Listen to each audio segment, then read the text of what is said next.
Oke, bismillahirrahmanirrahim. Assalamualaikum warahmatullahi wabarakatuh.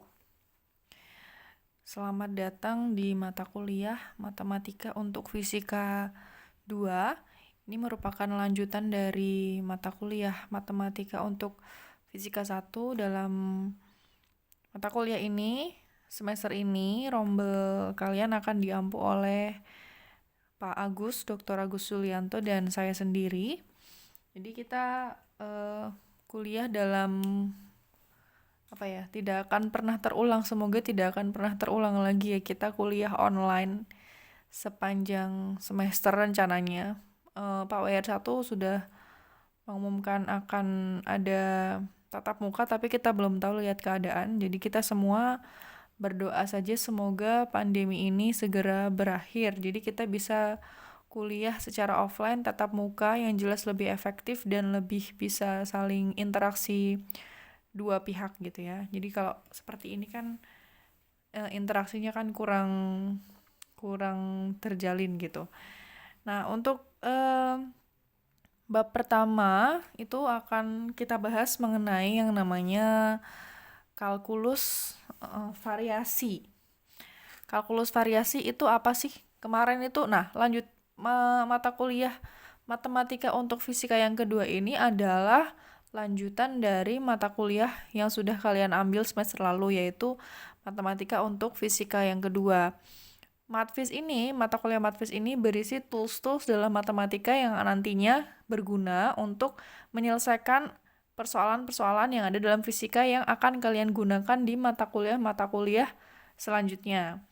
Nah, kemarin itu yang terakhir itu kalian belajar mengenai persamaan diferensial biasa.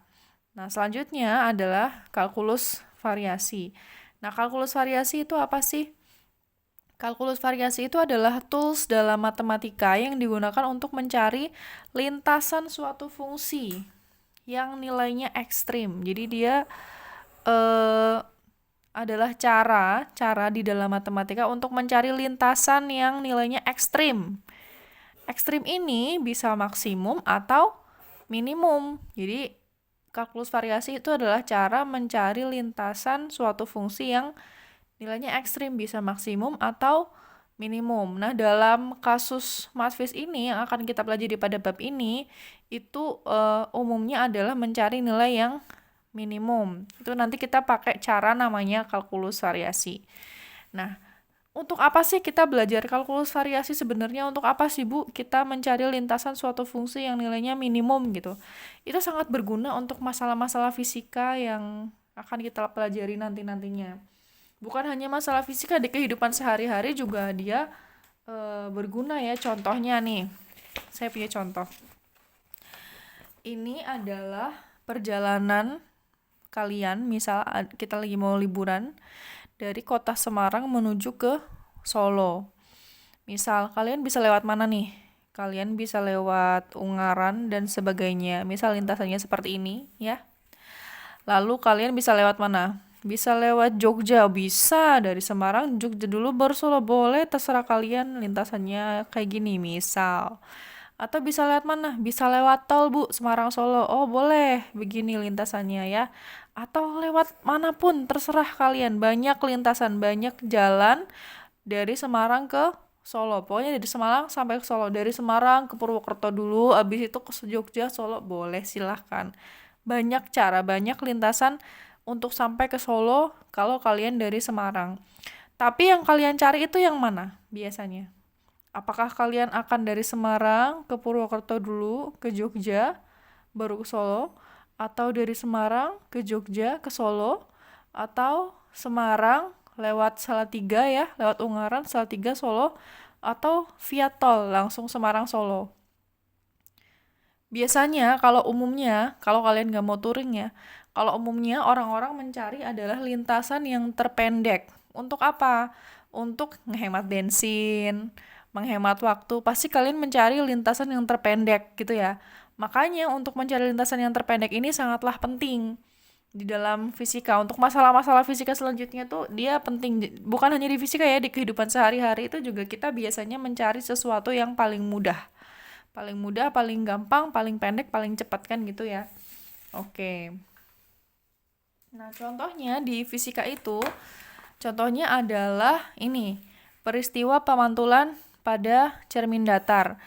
Kalian ingat kan kalau pemantulan cermin datar itu dia memenuhi prinsip Fermat's Principle. Kalau kemarin diingat-ingat lagi ya. Nah, dia apa sih prinsip Fermat itu? Prinsip Fermat itu dia mengatakan bahwa cahaya akan melewati lintasan yang terpendek dan tercepat.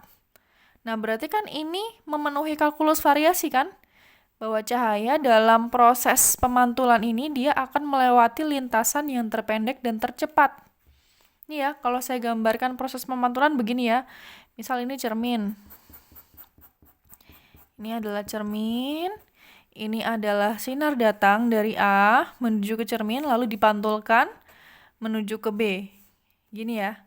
Sinar pantulnya begini. Nah, sekarang kita buktikan apakah benar cahaya itu memenuhi prinsip Fermat. Yang artinya apakah benar cahaya itu akan melewati lintasan yang terpendek dan tercepat. Benar nggak sih? Kita buktikan ya. Nah, secara matematika untuk mencari nilai maksimum atau minimum, dulu waktu SMA kalian pernah belajar ya, mencari nilai minimum suatu fungsi, dia bagaimana? Turunan pertamanya sama dengan 0. Nih ya. Berarti kalau misalnya kita mencari nilai minimum suatu fungsi fx, katakan kita punya fungsi fx, bagaimana mencari nilai minimumnya? Nilai minimumnya didapatkan dengan membuat turunan pertama dari fungsi tersebut sama dengan 0. df dx sama dengan 0, gitu ya. Oke, paham sampai sini? Saya anggap paham, insya Allah paham ya, semoga. Nah, kalau digambarkan lebih jelas, gambarnya akan seperti ini. Ini tadi titik A. Kelihatan nggak ya? Bismillah ya. Ini adalah titik B. Ini adalah sinar datang. Dan ini adalah sinar pantul. Ini dari A ke cermin. Ini adalah cerminnya ini ya. Ini adalah garis normal. Begini ya. Dari A ke cermin saya tulis sebagai L1. Dia adalah lintasan cahaya ketika cahaya datang. Lalu dari cermin ke titik B, saya beri tanda L2. Ini adalah A, jarak antara titik ke cermin adalah A. Jarak antara titik A ke cermin adalah A. Jarak antara titik B ke cermin adalah B. Jarak dari titik A ke titik B pada cermin datar ini adalah D. Saya misalkan begitu ya. Terserah kalau kalian mau memisalkan sesuatu yang lain, terserah. Ini X. Berarti kalau ini X, ini D, ini adalah D dikurangi X. Begitu ya. Berarti ini adalah D min X. Oke, ini D, ini X, dari sini ke sini D, sini ke sini X, maka dari sini ke sini adalah D dikurangi X. Begitu ya. Oke, kita mau membuktikan apakah lintasannya adalah lintasan terpendek. Maka kita cari lintasan yang ditempuh sama cahaya ini berapa sih gitu ya. Lintasan yang ditempuh cahaya totalnya apa? Berarti L1 ditambah L2, gitu ya. Berarti saya bisa tuliskan L sama dengan L1 plus L2. Begini. Oke. Pakai Pitagoras kita lihat L1. L1 ini. Ini adalah A. Dari sini ke sini adalah X. Maka L1 sama dengan A kuadrat akar A kuadrat ditambah X kuadrat. Pakai Pitagoras ya. Berarti L1 sama dengan akar A kuadrat ditambah X kuadrat. Nah, L2-nya? L2 sama dengan di sini B, dari sini ke sini adalah D min X. Maka L2 sama dengan B kuadrat ditambah D min X kuadrat. Gitu ya. Nah, kita akan membuktikan apakah lintasan ini merupakan lintasan yang terpendek. Terpendek itu artinya apa? Minimum. Bagaimana cara mencarinya membuktikan bahwa lintasan ini adalah lintasan minimum? Kita cari nilai minimumnya. Caranya gimana? Kayak yang di SMA dulu. Turunan pertamanya, kita buat turunan pertamanya sama dengan 0. DL, DX sama dengan 0. Gitu ya. Nah, kita kerjakan. DL, DX sama dengan 0. L-nya adalah ini. Ini adalah L, ini L ya. Ini adalah L. L-nya ini. Maka kita masukkan saja D dx, ini adalah L, sama dengan 0. Kita turunkan biasa, seperti biasa kita turunkan. Turunkan satu-satu, menghasilkan ini, yang ini, menghasilkan ini. Diturunkan satu-satu pelan-pelan seperti biasa. Nanti hasilnya bagaimana? Ini ya hasilnya ya.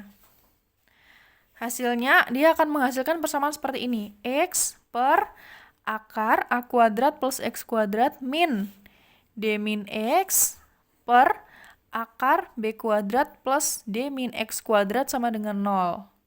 Ya, kita lihat di sini, di gambar ini. Oke, nih kita ya. X per A kuadrat plus X kuadrat. X, ini X. A kuadrat per X per A kuadrat plus X kuadrat. Akar A kuadrat plus X kuadrat itu apa tadi? Akar A kuadrat plus X kuadrat sama dengan L1 kan? Berarti ini adalah X per L1. Gitu ya.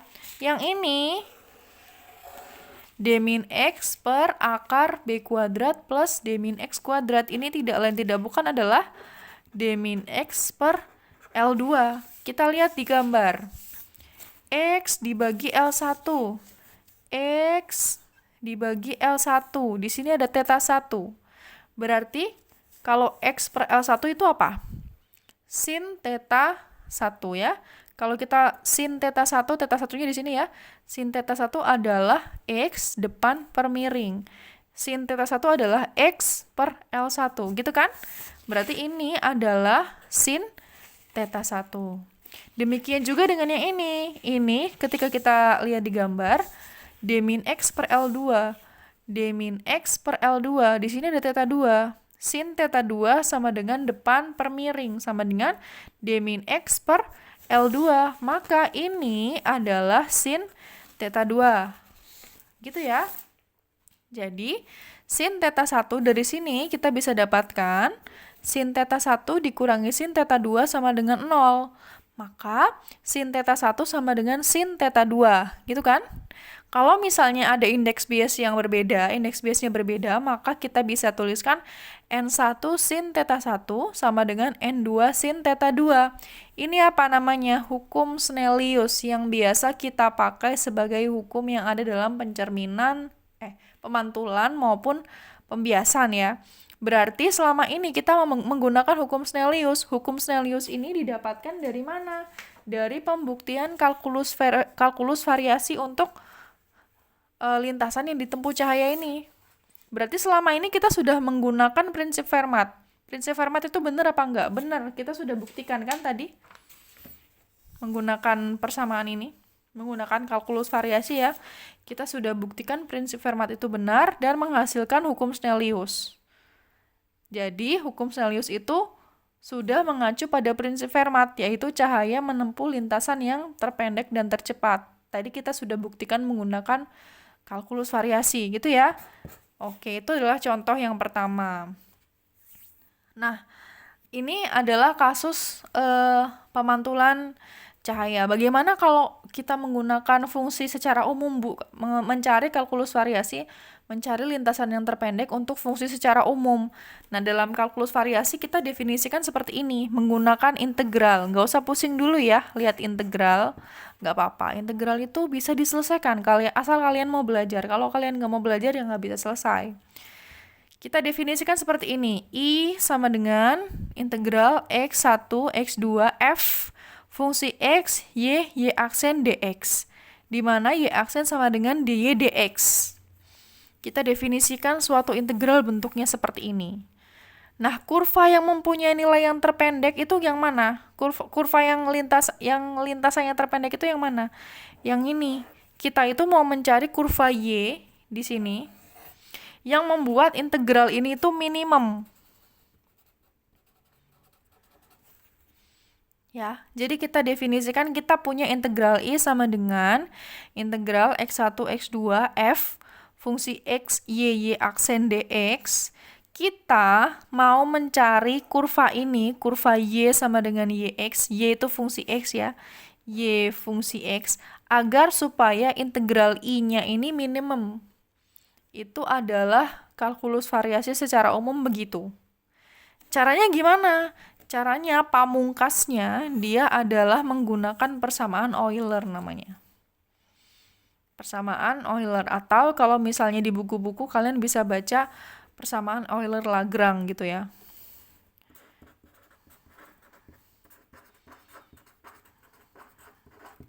Persamaan Euler. Oke, sampai sini paham?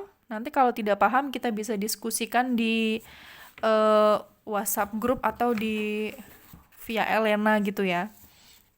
Yang mana yang nggak paham.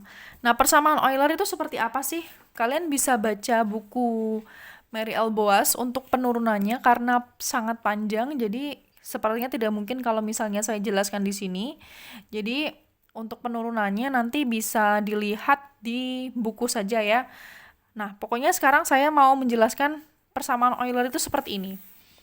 Ini adalah persamaan Euler.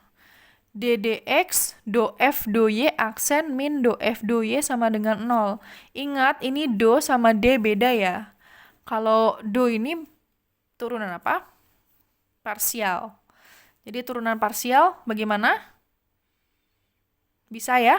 Jadi kalian pasti bisa sudah mempelajari turunan parsial di mata kuliah sebelumnya. Di FISMAT 1 itu, di MATFIS 1 itu sudah ada ya.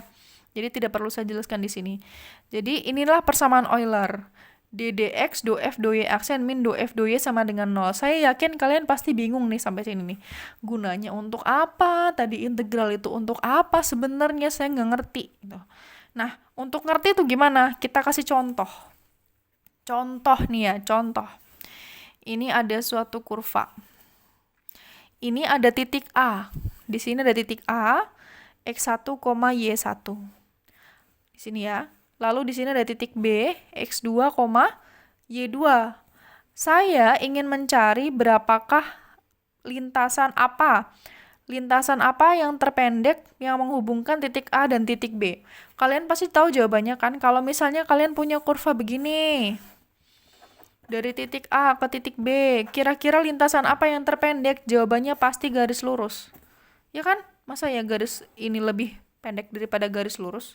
Kan pasti garis lurus, tapi pura-pura aja kita belum tahu kalau ini jawabannya garis lurus gitu ya. Kita akan buktikan apakah benar lintasan terpendek dari A ke B merupakan garis lurus gitu ya.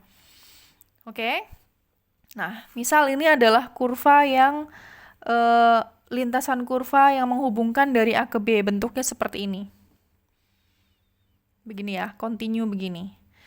Nah, untuk mencari lintasannya, misalnya lintasan ini saya beri simbol S. Untuk mencari S, caranya gimana? Karena ini continue, bukan discrete ya. Kita bisa potong-potong S ini, si kurva ini menjadi bagian-bagian kecil. Jadi begini. Ini saya gambar di sini ya. Nih ya, tadi A. Di sini adalah B. Ini ya, kita bisa potong-potong si kurva ini menjadi bagian-bagian kecil. Oke?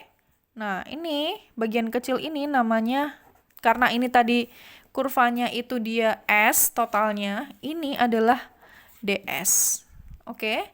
Di mana S itu sama dengan jumlah dari DS. DS ini, DS ini, DS ini, DS, DS, DS, DS, DS. Jumlahnya semua itu berapa? Karena dia continue bukan discrete, maka jumlahnya pakai apa? Pakai integral.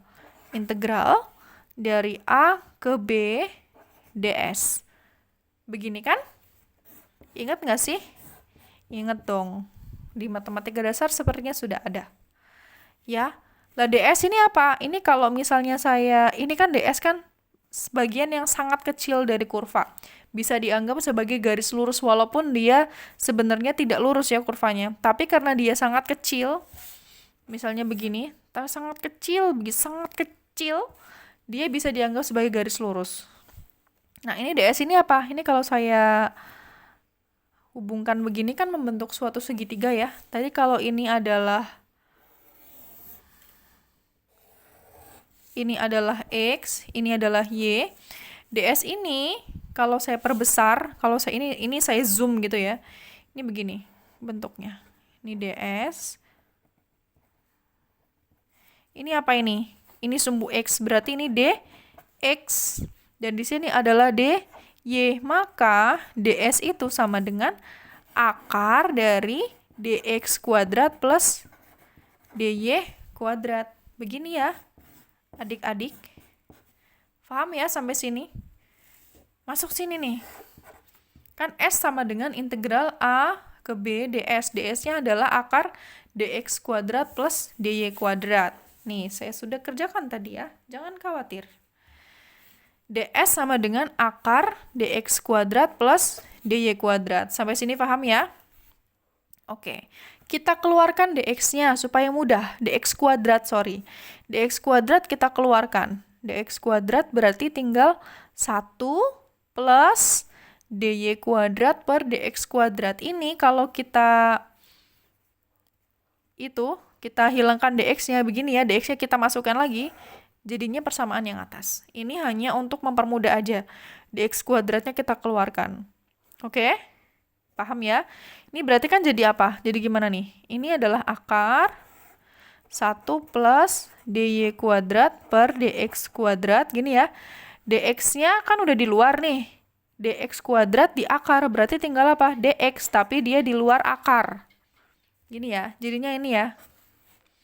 Berarti ds sama dengan akar 1 plus dy kuadrat per dx kuadrat dx. Dx-nya sudah di luar akar. dy kuadrat per dx kuadrat ini adalah y aksen kuadrat. Bukan y double aksen, Bu. Bukan. Kalau y double aksen itu begini. D kuadrat y dx kuadrat ini adalah y double aksen. Tapi kalau dy kuadrat dx kuadrat, ini sama aja dengan nih ya. dy kuadrat dx kuadrat ini sama dengan dy dx kuadrat. Maka ini sama dengan y aksen, ini y aksen ya, kuadrat. Paham ya? Oke, maka ini bisa saya tulis ds sama dengan akar 1 plus y aksen kuadrat dx. Nah, ini kita masukkan ke sini nih. Nah, semoga paham ya, kaliannya banyak coret-coret, nggak apa-apa. Kita masukkan ke sini, kita masukkan ke ds ini. Jadi gimana? S sama dengan integral dari A ke B akar 1 plus y aksen kuadrat dx. Ini adalah ds kan tadi kan? Nih, ya. Oke, maka kalau kita ingat-ingat lagi tadi bentuk umum integral dari kalkulus variasi itu gimana sih? Mana tadi? Ini dia ya. I sama dengan integral x1 sampai x2 f dx. Mirip ya bentuknya ya. Maka kita bisa tuliskan s ini sebagai i dan ini akar 1 plus y aksen akar 1 plus y aksen kuadrat ini sebagai f. Oke, paham sampai sini? Oke, kita masukkan integral ini ke persamaan Euler. Tadi persamaannya gimana? S sama dengan integral dari A ke B akar 1 plus y aksen kuadrat dx. Begini ya, ini adalah f-nya gitu ya. Kita masukkan ke persamaan Euler. Persamaan Euler tadi gimana? d dx do f do y aksen min do f do y sama dengan 0. Ibu, apakah ini selalu y aksen dan selalu y? Enggak, theta boleh, s boleh, terserah. Oke. Yang penting nanti kan, ini kan f itu kan fungsinya, fungsi x, y aksen, gini ya. Kalau f-nya fungsi s, misalnya t aja deh, t, s aksen ini gimana? Ya berarti dt ya, do f do s aksen min do f do s sama dengan 0. Polanya begini terus. Yang t ini jadi turunan biasa, yang s ini ke sini, yang s aksen itu ke sini. Selalu begitu polanya kalau Euler. Gitu ya. Kembali ke contoh soal tadi. Kita masukkan ke persamaan Euler di sini.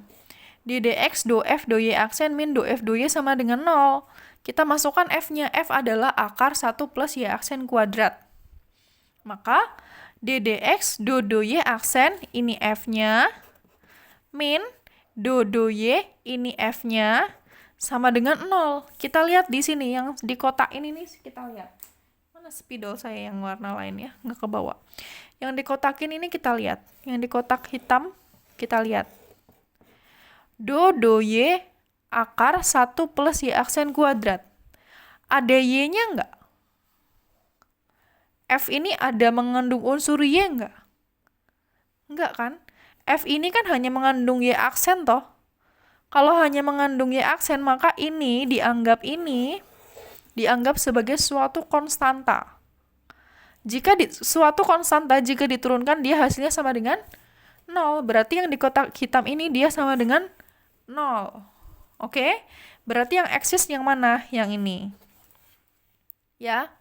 Berarti ddx do y aksen, ini saya buat pangkat setengah, 1 plus y aksen kuadrat pangkat setengah sama dengan 0. Kita selesaikan. Yang diselesaikan dulu yang di kurung kotak ini, kurung siku. Kita selesaikan dulu yang ini. Yang ini tetap ya, berarti ya kita tulis saja ddx diturunkan yang kurung siku ini. Diturunkan terhadap y aksen. Berarti setengahnya turun ya. Setengah 1 plus y aksen kuadrat pangkat min setengah. Lalu yang di dalam kurung diturunkan juga. Mana yang mengandung y aksen? Yang ini diturunkan, berarti 2 y aksen. Sama dengan 0. Ini coret-coret, berarti hasilnya ddx y aksen per, ini karena pangkat min setengah jadinya ke bawah ya, per akar 1 plus y aksen kuadrat sama dengan 0. Sesuatu yang diturunkan hasilnya sama dengan 0, maka sesuatu itu merupakan apa? Sesuatu yang diturunkan hasilnya sama dengan 0, maka sesuatu itu merupakan suatu konstanta. Betul. Kita bisa tulis konstanta A, B, C, D, E, F, G, H, I, J, K, L, M, N, terserah kita. Pokoknya dia konstanta.